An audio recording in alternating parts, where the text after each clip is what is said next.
გამარჯობათ მეგობრებო, მე ვარ ალექსანდრე, თქვენ უყურებთ Dream Chasers.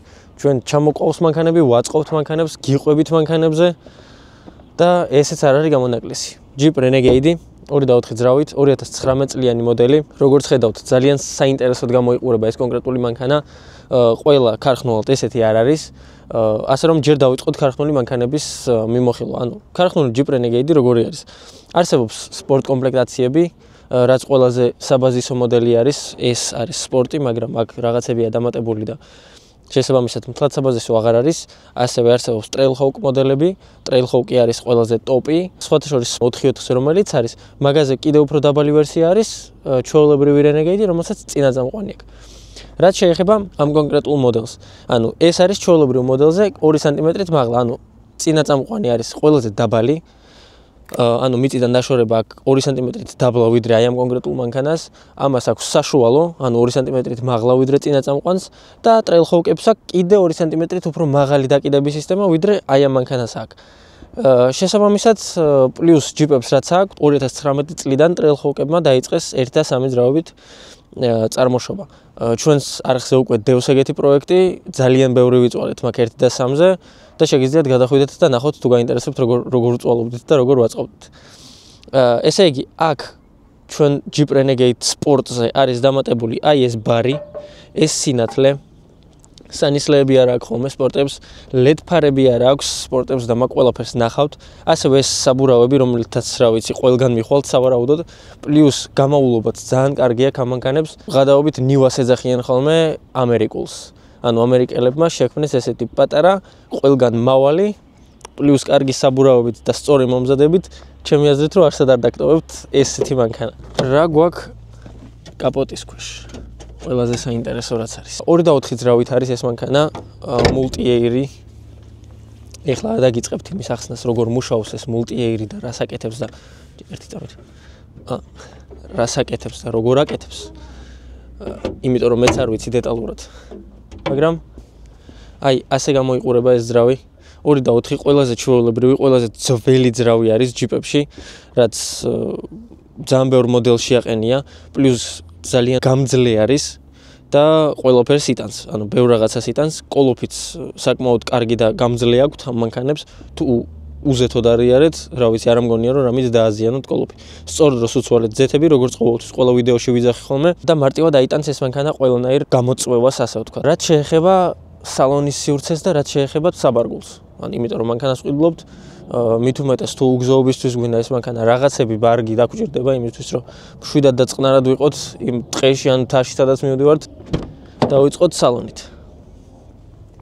აქ საკმაოდ ნორმალური ადგილი არის, მთლად ბევრი ადგილი არ არის, არ მოგატყუებთ, მაგრამ ჩვეულებრივ მშვიდად ვზივარ, იმიტომ რომ ძალიან მაღალი სახურავი აქვს.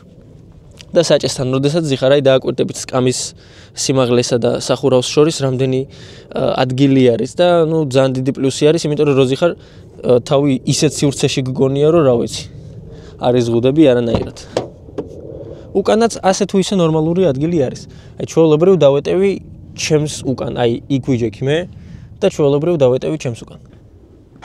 საბარგულშიც ნუ ნორმალური ადგილი არის, აი თავს არ გაიგიჟებ და არ ეტყვი რომ ვაიმე რამდენ რაღაცას დავტევდი აქ, მაგრამ კარგი პლუსი აქვს ის, რომ აი ეს მარტივად იკეცება ეს სკამები და მე უკვე სივრცე, რა თქმა უნდა, იზრდება, პლუს ჭერზეც გვაქვს სახურავის ფუნქცია, ანუ რეილინგებს დააყენებთ და ჩვეულებრივ აიტანს ბარგს ეს სახურავიც.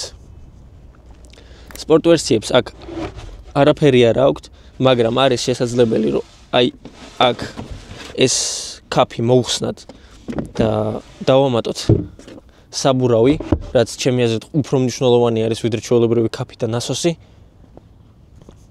და კიდევ ერთხელ უნდა აღვნიშნო ეს ულამაზესი საბურავები. ეხლა ჩავჯდეთ ამ სალონში და გეტყვით, რომ არსებობს მოდელები, როგორც გითხარით და კომპლექტაციები. ეს არის ყველაზე საბაზისო მონიტორი, რადგან სპორტ ვერსია და მთლად ყველაფერს ვერ შეცვლით, ასევე უფრო მაღალ ვერსიებს აქვთ ტემპერატურის კონტროლი, აქ არ არის ეგეთი კლიმატ კონტროლი, ჩვეულებრივი. ესეთი გორგოლაჭია, რომელსაც დაატრიალებთ და ციფრები არ წერია, ანუ აქ ყველა Jeep-ებს აქვს აი ესეთი თავისი კლასიკური გადამრთველი, რომ აკონტროლოთ რეჟიმები და პლუს ჩაკეტოთ 4/4-ზე. ასევე სპიდომეტრშიც აქვს ხოლმე განსხვავება. ყველა ჯიპს არა აქვს ერთნაირი სპიდომეტრი. ამ კონკრეტულ მანქანას აქვს ჩვეულებრივი ეს ტიპი პატარა სპიდომეტრი. სხვა ცოტა უფრო მაღალ კომპლექტაციებს აქვს დისპლეი, მთლიანად რომელიც ფარავს ამ ყველაფერს და არანაირი ეს რაღაცა ამოჭრილი ქაღალდში პატარა კალკულატორი არ არის და უფრო დიდი არის ეს ყველაფერი. რაც ჩემი აზრით უფრო საინტერესოა და უფრო კარგი. აქ გვაქვს რეზინის საჭე, რომელიც აი საშინლად არ მომწონს. კი, მაგარია, კი მყარია, კი გავს, ანუ ეს რაღაც ნაკერის ფუნქცია აქვს და გავს ვითომ ტყავია, მაგრამ ტყავს ვერაფერი ვერ შეცვლის, ჩემი აზრით საჭე ყოველთვის ტყავის უნდა იყოს. კომფორტს რაც შეეხება, გვაქვს კრუიზ კონტროლი, გვაქვს ზარებზე პასუხის ღილაკი და ნუ დაკიდების ღილაკი.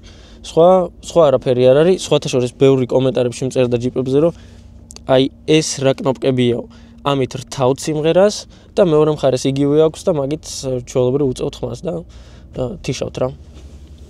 სხვა საინტერესო მანქანას არაფერი არ აქვს, ეს არის ჩვეულებრივი თისთვის განკუთვნილი, უგზოობისთვის განკუთვნილი მანქანა ბიუჯეტურ ფასში. ეხლა ამ მომენტისთვის ეს მანქანები ღირს $9,000 საშუალოდ, ნუ 8.5-დან ზევით, იმიტომ რომ წელი მაინც კარგი აქვს. 2019 წლიანია ეს კონკრეტული მანქანა და რესტაილინგია, კი, ეგეც არ მithქვამს და ეგ უნდა გითხრათ. სხვანაირი ბამპერი აქვს რესტაილინგებს, ეგ არის რითიც განსხვავდება რესტაილინგი არა რესტაილინგისგან. და სულ რაღაც 42,000 მილი აქვს გარბენი ამ მანქანას. ანუ 42,000 მილიან მანქანას, რომელიც 2019 წლიანია, ყიდულობთ სადღაც $8,500-ში, $9,000-ში და ეს მანქანა გატარებთ ყველგან.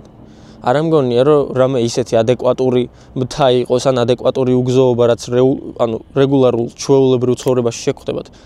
ეს მანქანა ვერ მოერევა, ნუ არ ამგონია. სწორი მომზადებით, რაშიც იგულისხმება საბურავები, დაკიდების სისტემა, თქვენი გამოცდილება, რა თქმა უნდა, არ ამგონია რომ სადღაც დაგტოვოთ ამ მანქანამ. აღარ გავწელავ ძალიან ბევრ დროს, აღარ წაგართმევთ, ეს იყო ჩვენი Jeep Renegade.